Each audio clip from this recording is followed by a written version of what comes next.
Toma nota que tem uma encuesta digital, então onde é ponto com mais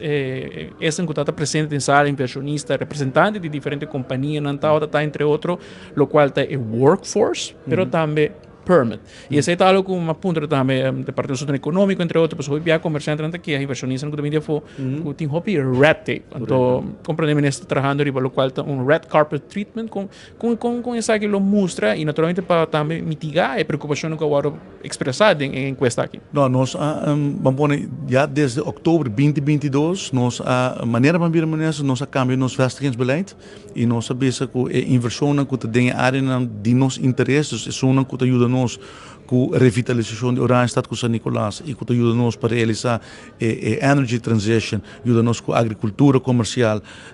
com waste management, tudo é tópico que tem echt nos interesse. Zij is zo'n que sowieso te komen aanmerking para o red carpet treatment, dan hij aim tak, dan hij een permiso dentro de 10 dias. So como ainda nós não estamos logrando isso aí, 10 dias estão portado, um tiki muito ambicioso, pero so como just 4 dias mais ou menos dan hij aan een vergunning. Dus met keer parte aí tá canando hobby bom,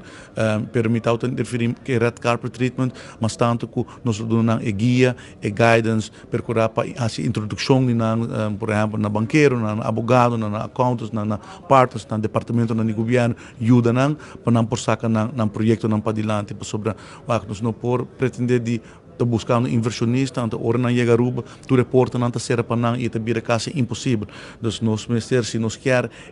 tipo de impactful investors dan aqui, nós temos que ajudar não se para não por lograr na meta não. Para isso aí tá é benefício para não, pero para ruba também.